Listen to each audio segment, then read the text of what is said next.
फ़लस्तीन पे ज़ुल्म की इंतहा होगी पर पूरी मुस्लिम दुनिया से कोई भी मदद को नहीं पहुंचा। अगर हम बात करें कि मुस्लिम ममालिक ने उनका साथ कैसे दिया, एक सोशल मीडिया की हद तक एक एहतजाज रिकॉर्ड करवा के उस एहतजाज से हासिल क्या हुआ। क्वेश्चन ये है सबसे पहले कि जो मुस्लिम ममालिक जितने भी एहतजाज उन्होंने किए हैं उससे क्या कुछ हासिल हुआ?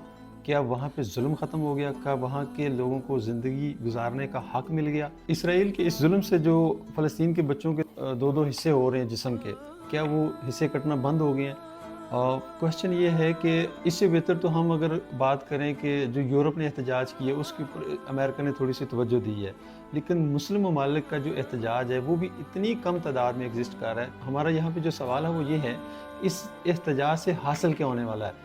हमें एहतजाज के साथ साथ जो असल काम है वो है आने वाले वक्त का, कि हमने आज के 10 साल बाद हम कहाँ स्टैंड कर रहे हैं, आज के 20 साल बाद हम कहाँ स्टैंड कर रहे हैं। आज बेसिकली जिसको हम इसराइल और फ़लस्तीन की जंग कह रहे हैं, ये बेसिकली फ़लस्तीन और इसराइल की जंग नहीं है, ये हम इस दुनिया में मुसलमानों की और ज्यूज़ की जंग है। जो लम्हा फ़िक्री है वो मुसलमानों के लिए है कि आइंदा आने वाले वक्त में हमने अपने बच्चों को एजुकेशन में इतना आगे लेके जाना है, क्योंकि ये जो अब आने वाली दुनिया, ये सारी टेक्नोलॉजी की दुनिया है। ये वो वाली जंग तो रही नहीं है कि तलवार निकालें और मैदान में कूद पड़े और एक दूसरे को जो है ना, जो जिसका बाजू ज़्यादा ताकतवर है वो उस पर हैवी हो जाएगा, जो कमज़ोर है वो भाग जाएगा।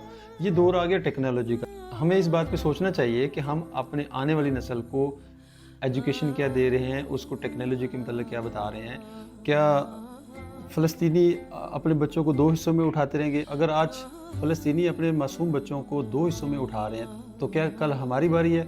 अगर आज हमने अपने आने वाले मुस्तक़बल के लिए कुछ नहीं किया तो फिर ये बहुत लम्हा फ़िक्रिया हो जाएगा। हमारा ये ख्याल है कि हमें आज से इसराइल की तमाम प्रोडक्ट के ऊपर कंप्लीट बाइकआउट कर देना चाहिए, क्योंकि ये जो प्रोडक्ट हम उसकी इस्तेमाल करें, इस प्रोडक्ट से जितना रेवेन्यू जनरेट हो रहा है ये सारा का सारा रेवेन्यू इसराइल मुसलमानों के ख़िलाफ़ इस्तेमाल कर रहा है। हमें इसके ऊपर गौर व फ़िक्र करना चाहिए कि क्या हमें ये प्रोडक्ट इस्तेमाल करनी चाहिए, हम अपने मुसलमान भाइयों का कैसे साथ दे सकते हैं। हक़ ताला ने भी फरमाया कि वो कौम जो अपनी हालत खुद नहीं बदलती, उस कौम की हालत को अल्लाह ताला नहीं बदलता। हमें इस पे गौर व फ़िक्र करना चाहिए। फ़लस्तीन ज़िंदाबाद, मुस्लिम उम्मा ज़िंदाबाद।